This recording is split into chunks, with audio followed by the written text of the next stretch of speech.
دوستو سلام مسنون۔ لوک سبھا کا مانسون اجلاس۔ بالآخر لوک سبھا کا مانسون اجلاس غیر متعینہ مدت تک کے لیے ملتوی کر دیا گیا ہے۔ پیگاسس جاسوسی معاملہ، زرعی قوانین کی منسوخی، مہنگائی اور دیگر موضوعات پر مسلسل ہونے والے ہنگامہ کی وجہ سے ایوان تعطل کا شکار رہا اور اپنا طے شدہ ہدف بھی حاصل نہیں کر پایا۔ 19 جولائی سے شروع ہوئے لوک سبھا کے مانسون اجلاس میں مجموعی کام کاج فقط 74 گھنٹے ہی ہوا، یعنی یہ ایوان اپنے مقررہ ہدف کا صرف 22% ہی حاصل کر سکا۔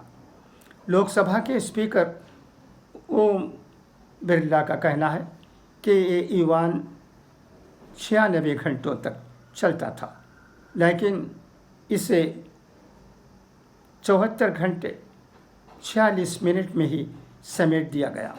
اس کی وجہ بتاتے ہوئے اسپیکر نے کہا کہ ارکان کا غیر پارلیمانی رویہ، پلے کارڈ اٹھا کر ہنگامے کرنا، چیئرمین کے سامنے نعرے لگانا سب سے بڑی وجہ ہے۔ اجلاس کے قبل از وقت ملتوی کیے جانے پر اسپیکر نے اپنے دکھ کا بھی اظہار کیا اور کہا کہ ایوان کی کارروائی چلانے کی ان کی تمام کوششوں کو اپوزیشن ارکان نے ناکام بنا دیا، جس کی وجہ سے ایوان کو ہی ملتوی کر دینا پڑا۔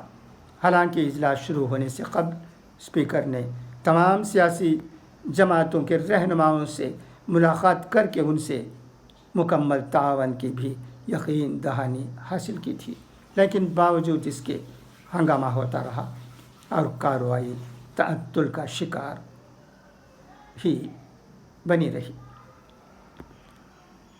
19 جولائی سے شروع ہونے والے مانسون اجلاس کا کوئی دن ایسا نہیں تھا جب ہنگامہ نہ ہوا ہو اور حزب اختلاف کی جماعتوں نے مختلف موضوعات پر حکومت کو گھیرنے کی کوشش نہ کی ہو، لیکن حکومت اپوزیشن کے مطالبات سے صرف نظر کرتی رہی۔ زرعی قوانین کی منسوخی، پیگاسس جاسوسی معاملہ اور ہنگامے جیسے سلگتے موضوعات پر حکومت نے بحث کے مطالبہ کو نظر انداز کیا، جو پارلیمانی جمہوریت کے خلاف تھا۔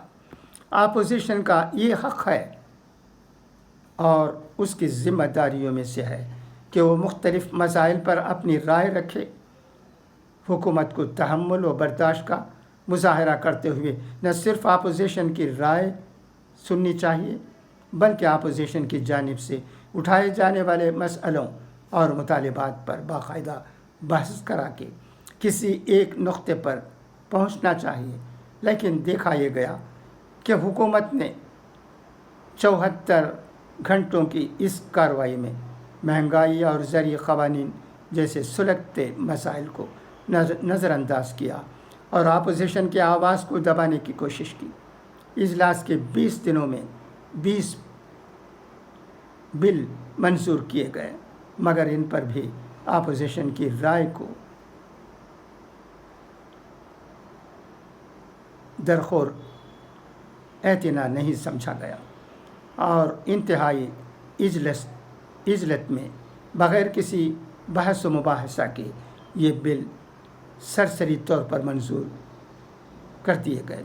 لوک سبھا سے پاس ہونے والے بلوں میں سے فقط دیگر پسماندہ طبقات سے متعلق آئین کے 127ویں ترمیمی بل 2021 کو اس سے استثناء حاصل رہا، کیونکہ اس بل پر تمام فریق نہ صرف متفق تھے بلکہ اسے پاس کرانے میں اپوزیشن نے حکومت کا پورا ساتھ دیا۔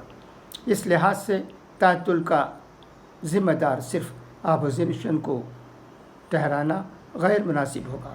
یہ کہنا بھی درست نہیں ہے کہ ہنگامہ کی ذمہ دار صرف اپوزیشن ہے۔